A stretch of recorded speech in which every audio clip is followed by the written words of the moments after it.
Chancellor, I'd like to call on one of our very, very recent graduates, Isha Bhukya, who has just crossed the stage with a Master's in Engineering, to say a few words. Thank you. Good afternoon all, distinguished guests, faculty, staff, proud families, friends, and most importantly, my fellow graduates. My name is Isha Bhukya, and it is an honor to be standing here before you.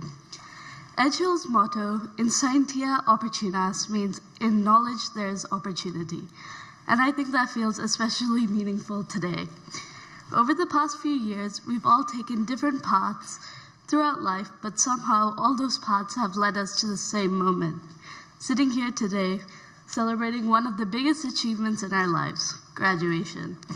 When many of us first arrived at university, we had no idea what these years would hold.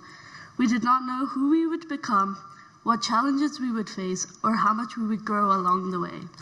But somewhere between lectures and seminars, building friendships, new experiences and unexpected opportunities, and moments that challenged us all to grow, we changed. Not at once, not always in ways we could immediately recognize, but gradually over time. Looking back now, I think growth often happens quietly. It happens in the moments when things don't go to plan, yet you continue anyway. In the moments where you feel uncertain, but you continue to keep showing up. And I want everyone here today to truly recognize the amount of hard work and perseverance it took to reach this point. Because being here is not accidental. Every person graduating today has overcome challenges others may never fully see, and I think these experiences slowly changed the way we define success. Growing up, one lesson my parents always taught me was to do something that made me happy. Not always what made me seem the most accomplished, successful, or impressive to others.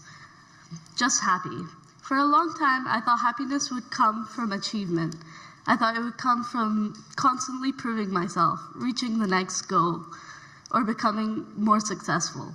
But as time went on, I realized none of those things matter nearly as much as the kind of person you become in the process.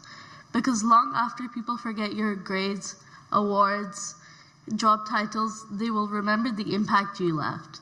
They will remember whether you were kind, whether you made people feel valued, whether you used your success not only for yourself, but to positively impact the people around you. And I think that matters even more as we enter the next stages of our lives. It's easy to get caught up in comparison, to feel pressured to follow a certain timeline, achieve certain milestones, or become a version of success that the world expects from you. But the truth is, there's no universally correct way to live a meaningful life.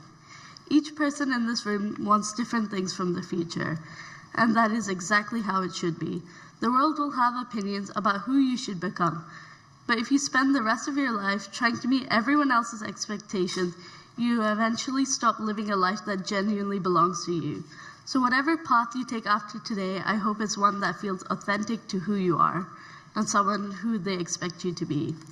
For those of you who don't know me, I joined Edge Hill in 2022 to study intelligent automation and robotics engineering. And today I stand as Edge Hill's first female graduate in engineering. When I first started my degree, I never imagined that I'd be standing up here today.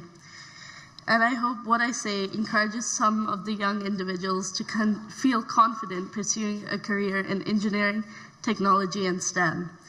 Over the past few years, I've had the privilege of representing Edge Hill through national robotics competition, working on competitions involving artificial intelligence and automation, and pushing myself far beyond of what I was originally thought I was capable of. But more importantly than any achievement, my degree taught me about responsibility.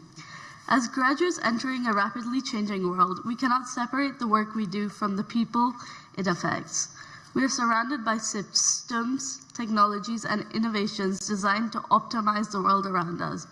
But progress means very little if we lose the sight of humanity in the process. Engineering isn't just about building things. Technology isn't just about efficiency. Innovation isn't just about creating something new. At its best, our work should improve the lives of people around us. The world doesn't simply need more intelligent people. It needs people who are willing to think critically, act ethically, and remain compassionate even when it's difficult to do so. A lot of people spend their lives believing they're not ready, not knowledgeable enough, not experienced enough, not confident enough to make a difference. But meaningful change rarely begins with certainty. It usually begins with someone willing to try. And even if you fail sometimes, keep trying anyway, because nothing changes if no one's willing to take the first step. As I stand here today, I feel incredibly proud to be graduating alongside each and every one of you. Every person in this graduating class has their own story of sacrifice, perseverance, and determination. We all arrived here through different circumstances, but we share this moment together. So as we move into the next chapter of our lives, I hope we use what we learn to not only build successful careers, but also to make meaningful contributions to the world around us. Stay ambitious enough to leave the world a better place than you found it, but grounded enough to keep learning. Congratulations, class of 2026. I can't wait to see the impact we leave on this world.